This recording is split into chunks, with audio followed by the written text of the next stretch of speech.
Okay, so this is part 7 of our Gameolgy series on the survival horror genre, so if you haven't checked out the other 6 parts of this series, be sure to check that out before watching this video. Okay, so we've covered the horror, we've covered the resource management. Now I feel it's time to get into what I have a feeling is going to be the most controversial aspect of this series, and that is the final crucial component of the survival horror genre, and that is combat. Now, every time I say that combat is necessary in a survival horror game, there's always someone who argues against that. They always say something along the lines of, oh, that's not true. A survival horror game, it can't have combat, otherwise it's not scary, because if you can defend yourself, then where's the horror in it? And this is a line of thinking that I have always disagreed with for a number of reasons. The primary reason being that I have never played a horror game where you can't defend yourself, where that has been scarier than a game where I could defend myself. And there are a number of reasons for that. In addition to that, games like that, where you can't defend yourself, they tend to just not be as good in regards to gameplay in general. A good example I always point to in regards to why that line of thinking is wrong is Outlast. When you get down to it, there isn't really much to Outlast as a game you play. It is, at the end of the day, a walking simulator with a very shallow stealth system and a very shallow component of resource management. That resource management, of course, being your camera, making sure it has enough batteries so that you can use night vision mode. But outside of that, there isn't much to the game. And yeah, while Outlast can definitely be scary on a first time playthrough, once you've finished it, you can pretty much finish it again the same time without much issue.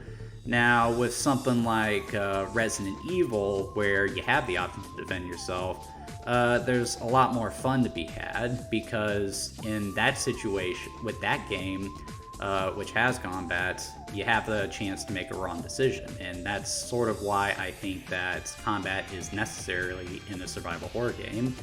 You see, when you're playing a survival horror game, a good one, I mean, where you can defend yourself, just because you can defend yourself, it doesn't necessarily mean that you feel safe. And that's part of where the resource management comes into play. Yeah, you were able to kill that zombie, but your stockpile of 12 bullets just got cut down to 6 bullets. So that means that as of now, you can only kill one more zombie, and you don't know what else is out there. And then you turn the corner and find that there's something much worse than a zombie there, and you kind of realize that you screwed up. And that's really where all these components I've been talking about comes together. The whole purpose of the combat is as a means to drain your resources. So, like, if you don't have combat in a horror game, then you're losing a fundamental aspect of it. Resident Evil would just not be as much fun to play if you had no way to defend yourself, because in that case, your only recourse when you encounter a zombie would be to run. Whereas, as the game is, when you encounter a zombie, you run the numbers in your head. Do I want to use resources to take the zombie down? Is there a way I could get around this zombie? Would it be better if I just took the zombie out because it's a high traffic area? But what if I need those bullets for something else? The fact that that whole setup can create a sense of anxiety in the player is what you want to achieve in a survival horror game, which is why I've never agreed with the idea that if a game has combat in it, then it cannot be a survival horror. That is just complete and utter nonsense. Something like Outlast is not really a survival horror game. Yes, there is a component of resource management. Yes, there are horrors, but it has no combat, so therefore it's more or less just a horror game. A lot of people would call it a walking simulator. I would say it's a very shallow stealth game, all things considered. But yeah, I would not call Outlast a survival horror game. Now, that's what happens if you have no combat in a game. But what happens if you have too much combat in a game?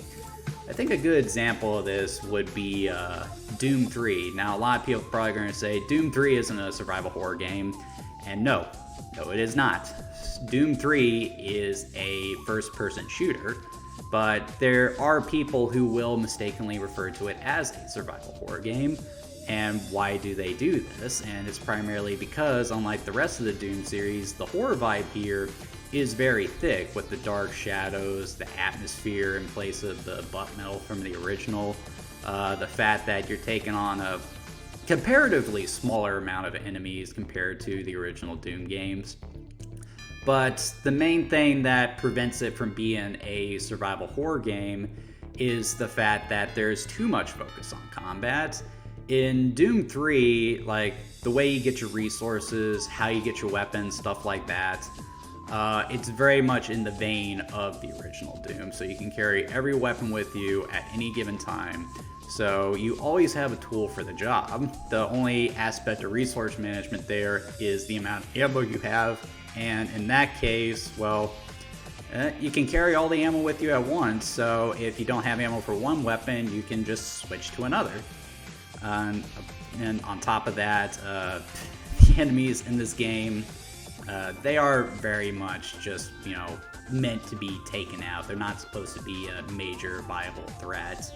It doesn't go so far that you completely lose any sense of horror. Doom 3 can still be a pretty scary game at times, but it never goes full-on survival horror. Like, your only instinct in this game is to just mow down whatever is moving in the level, whereas in a proper survival horror, you would be hesitant to do that because you only had so much ammo to work with. So that's the difference between a game that prioritizes combat and chooses to be a first-person shooter as opposed to a survival horror game. There is a distinct difference there. Think back to the Resident Evil 2 remake. This game has the modern third-person aiming, stuff like that, but it's still very much a survival horror game, and the reason it's a survival horror game is because they intentionally limit the resources the player has at their disposal to fend off the zombies. In Resident Evil 2, you can't just go plugging away at every zombie you see. It will be ideal for you to sometimes just, leave them where they are and try to get around them so that you can save ammo for something more dangerous or to clear out zombies in a high traffic area. And they only continue to add to that tension when they start throwing Mr. X or the lickers in there, because all of a sudden you're having to come up with different tactics to deal with them. You can't always take them out. There's some more, this is what a survival horror game is supposed to be. It's not just supposed to be, oh, you see a monster, run for it. Yeah, that is why I feel combat is such a vital component of a survival horror game. So if anyone tells you that a game is scarier because it has no combat, they probably haven't played too many games outside of something like Outlast or Slender or Amnesia. Amnesia, The Dark Descent, I mean.